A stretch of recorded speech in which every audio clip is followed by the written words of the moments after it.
I know what MVG's been playing because he's been posting it. MVG has found his new game of the year. I love it, man. Flight Simulator. It's the best game. It's the best game.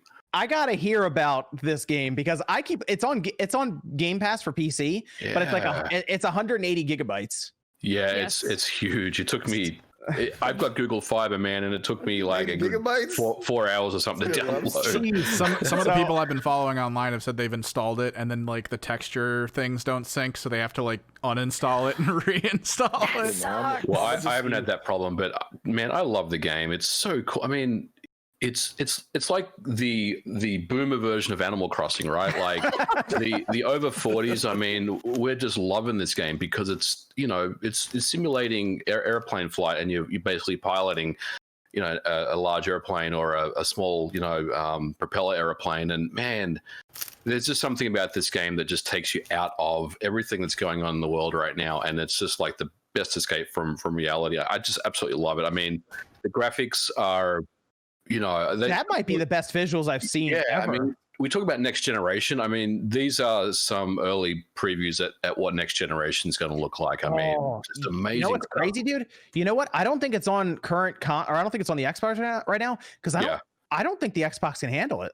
I don't think so either. I mean, even my machine, which is a 1080 Ti, sometimes you can see it struggling a little bit. I mean, it's just streaming textures in all the time. So, I mean, it's suited for next generation. And I think it's coming out for the Series X, right? I keep hearing that I think they're aiming for that. But the problem from what I'm seeing online is the CPU. Like it is just beating up CPUs left and right. And dude, we know what's in that. Like the VCR, Nate's system would catch on fire. The Xbox One CPU would get destroyed by this thing. But my favorite part is people going around and like looking at like their neighborhoods and like places they've always wanted to visit and stuff. That's the part that's so crazy. Like I flew to Melbourne, my hometown, and I was just flying around there. I'm like, man, this is an accurate representation of my city, and I think a lot of people are getting very similar experiences from it. And it's almost like a 2020 version of Pilot Wings in another way, right? Mm-hmm. And that's another game that I really liked back in the day on the N64 and on the Super NES. I mean, you got these challenges as well. You got these landing challenges you can do. And they throw you into all these different scenarios. So I mean, it's just the ultimate sandbox for me, and I love the game. Like, I think it's the best game that's come out this year, and I'm just going to keep playing it until I don't even know when, man. I'm just hooked on the game right now. I am curious if that game, because it is, I think it's like the third or fourth highest rated game this year so far, right? Mm-hmm. I think it's like 1 point below Last of Us Part 2 right now. Yeah, I believe it. Is that a game, because I think it's like a 93 on Metacritic right now, is that a game that is allowed into the Game of the Year conversation? I don't know the answer to that. I mean, why wouldn't it be allowed into the conversation? Well, okay, how come Animal Crossing hasn't been put into Animal Crossing is allowed into the conversation. Yeah. I don't ever hear anyone mention it. Like it's in terms of like, oh, we're talking about Last of Us, all this stuff. Like Animal Crossing never seems to come up because we're like, oh, it's Animal Crossing. All right, people do that with Flight Simulator. They go, oh, it's Flight Simulator. I'm making a bold claim, and maybe MVG is just going to show up at my house and British stab me, but I don't think Flight Simulator is not a real game. Let's chat about what a British stab is, by the way. Not a real game. I think that's an interesting point.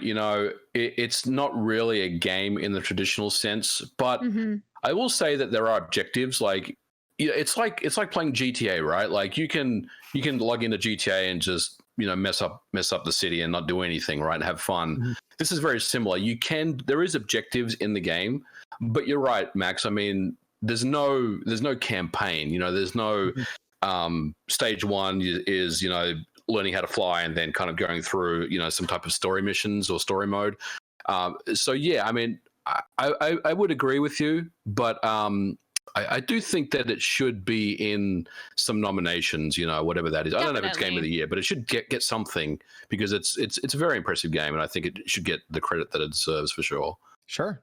Okay. Maybe that's what it is. Maybe if it's a game that doesn't have an obvious start and finish kind of thing, and it's a game you just play for hundreds of hours, and it's like Animal Crossing, I guess, is kind of like it's life simulation almost, right? For a lot of people, I guess it's flight simulation. I don't know. Maybe that's why people don't bring it up as much.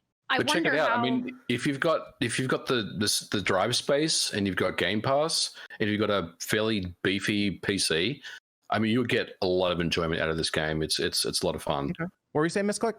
No, I was gonna say I wonder how with the nominations how it's gonna go, because I feel like Flight Simulator, Animal Crossing, and now Fall Guys, they all three are kind of having the same impact. You know, like people are kind of like they're launching out, and I think Animal Crossing and Fall Guys have more of like a phenomenon behind them, but I feel like Flight Simulator, a lot of people haven't played a simulator, a flight simulator before, and now all of a sudden they're really interested. And I think probably because of the streaming climate, it was always more of a niche category. And I think now that there's a new one, you know, out, a lot of people are broadening out to it. So I think it'll be interesting to see how, you know, if some of these games do make nominations based on the impact culturally that they've had for the pandemic era, but then also, you know, like in comparison to games that have the emotional, you know, like storyline with the beginning and the end and the different chapters, you know, like we'll probably see with, I guess, like Final Fantasy and Ghost and Cyberpunk and stuff. So it'll be interesting. I think it'll be a really interesting year to see. Yeah, I don't, you know, if it doesn't get nominations, it's not the end of the world. I still think the game is great. It's not going to make you hate the game. Yeah, I'm not going to, you know, march to Microsoft's headquarters or whatever, Chip Keely's house, and you know, demand a recount or something. I mean, they left Fire Emblem out last year, so and I had to go full Black Keely on that one.